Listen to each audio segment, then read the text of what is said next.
Halo Sobat Klik Pajak. Pada video tutorial kali ini, kita akan membahas penggunaan fitur baru di Klik Pajak loh.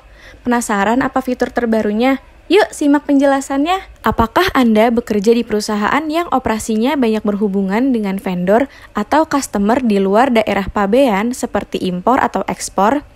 Di video ini, saya akan menginformasikan cara cepat untuk input transaksi impor atau ekspor di perusahaan Bapak dan Ibu melalui modul impor dokumen lain di e-faktur Klik Pajak loh.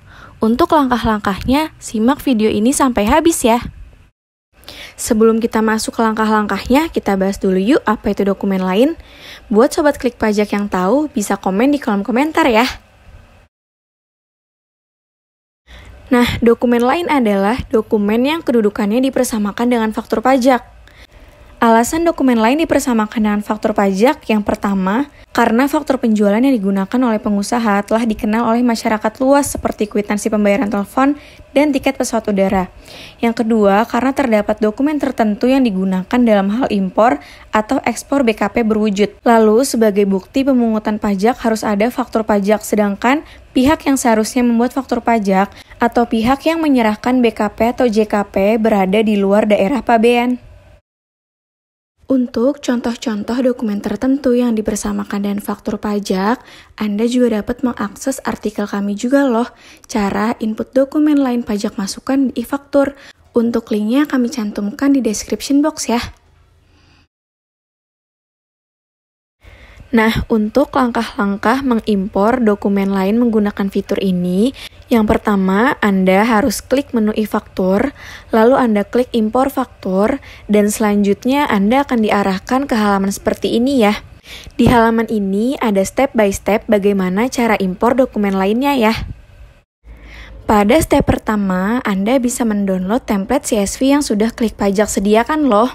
Caranya, Anda klik download template lalu bisa kita pilih sesuai dengan kebutuhan kita ya. Di sini ada beberapa pilihan templatenya nih. Sebagai contoh, saya akan mendownload template dokumen lain.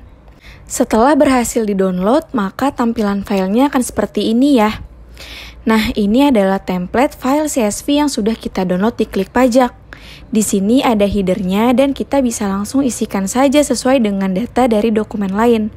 Sebagai informasi tambahan, untuk template dokumen lain, kita bisa inputkan atas dokumen lain keluaran dan masukannya. Jadi bisa digabungnya datanya menggunakan template ini. Dengan catatan data atas dokumen keluaran dan masukannya urut ya agar tidak berantakan. Yuk kita bahas cara pengisian templatenya. Dan ini adalah template yang sudah kita download di Klik Pajak setelah kita lakukan pengisian data dokumen lainnya untuk kita impor. Di sini saya akan jelaskan bagaimana cara pengisiannya.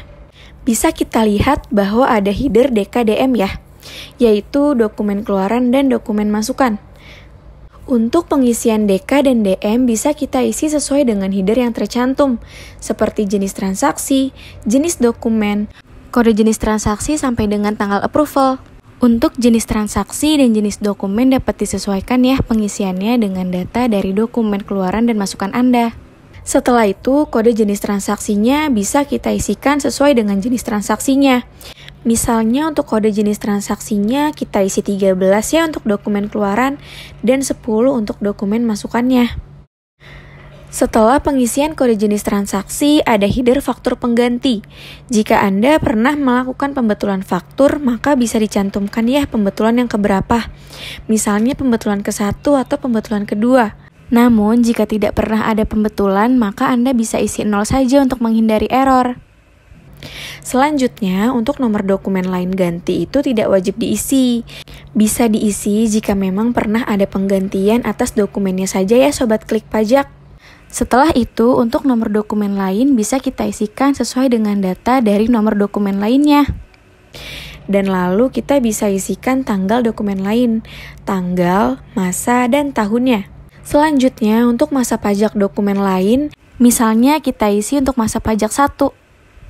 Setelah itu, pada kolom tahun pajak dokumen lain juga bisa kita isikan misalnya untuk tahun ini ya, tahun 2022. Untuk pengisian NPWP, nama, dan alamat lawan transaksi bisa kita isikan sesuai dengan data dari lawan transaksi kita. Nah, untuk NPWP ini opsional ya Sobat Klik Pajak. Bisa disesuaikan saja dengan data dari lawan transaksi kita. Lalu bisa kita isi untuk jumlah DPP, jumlah PPN, dan jika ada jumlah PPNBM juga bisa kita inputkan. Namun, jika tidak ada PPNBM bisa kita isikan 0 saja untuk menghindari error. Setelah itu ada header keterangan nih Sobat Klik Pajak.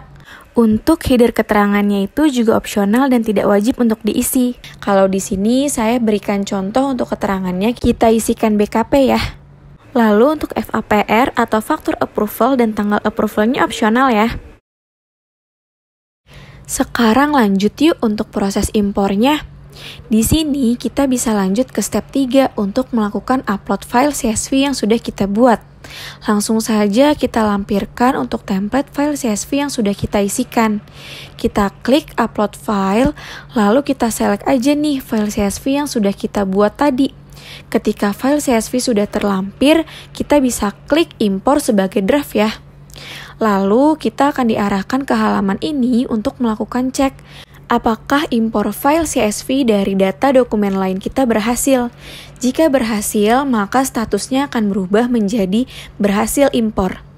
Kalau sudah berhasil diimpor, kita bisa langsung ke halaman dokumen keluaran dan masukannya nih. Nah, untuk dokumen lain keluarannya sudah terimpor ya. Begitupun dengan dokumen masukannya. Nantinya file tersebut akan berbentuk draft seperti ini ya. Karena statusnya masih belum approve, kita bisa melakukan cek ulang nih. Apakah ada yang ingin diubah atau tidak?